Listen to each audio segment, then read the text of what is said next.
All right, so I just wanted to be frank and talk a little bit about what,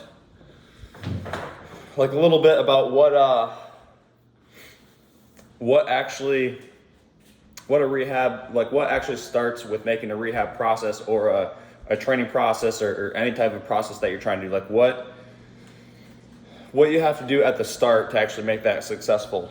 Because I think a lot of times this is missed where,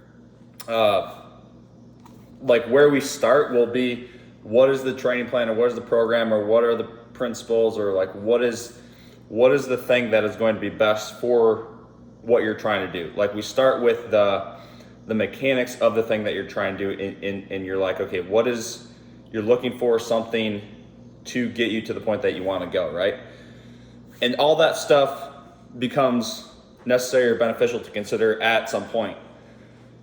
But at the start, the most fundamental or basic piece of it is there has to be an actual commitment from you that is going to happen. So what I mean by that is I'll see there will be individuals that I'll work with, and I've even seen this with myself. If I don't have the commitment first, where it's going to happen. So let's say the commitment, let's say that you are going to be rehabbing from a surgery, and you don't have the commitment first of I'm going to rehab from this surgery and be better than I was before. If it doesn't start with that, you might not know how it's going to happen. You might not know the process that it's going to take. You might not know how much time it's going to take. You might not know what that actually looks like, right? You don't know all the mechanics or all the details of it at the start, but it has to start with the commitment of this is what's happening. Because what happens is as you go through that process, if we're talking specifically about a rehab process, as you go through a rehab process, there are going to be a bunch of little problems and a bunch of little details that are going to pop up over the course of that process. You're going to have days where you don't feel perfect. You're going to have days where you start to doubt whether what you're doing is right or not. You're going to have days where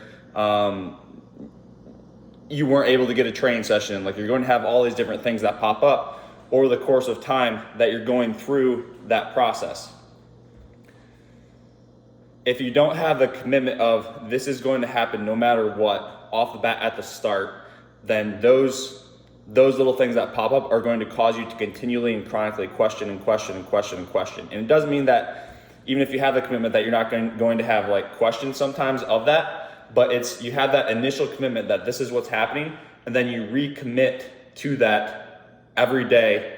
And that is the most important part of the training program or of the rehab process or whatever it is, because that means that you're no longer, if I make the commitment of this is what's happening, I'm no longer looking for reasons for that thing not to happen, right? So the way that I ask questions is going to be different. I'm not asking the question of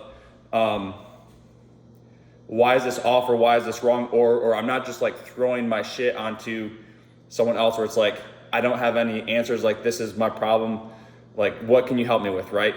I'm not coming at it from that perspective or from that lens. What I'm coming at it from is this is what's happening, right? I'm going to complete this process. This is what is going to happen. I've made the decision that this is going to happen.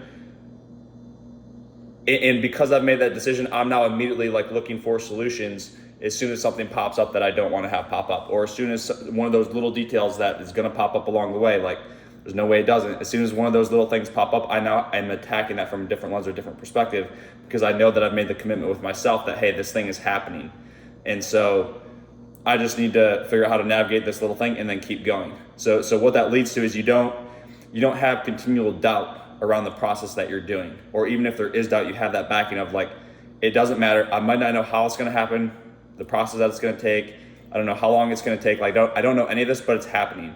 And then that sets you on the path to be able to handle those issues without chronically falling back into not feeling like you have control over that. So start with the commitment to it. Even if you don't know how it could happen, start with that commitment and then continue to commit and recommit to that every day as you're going through that process.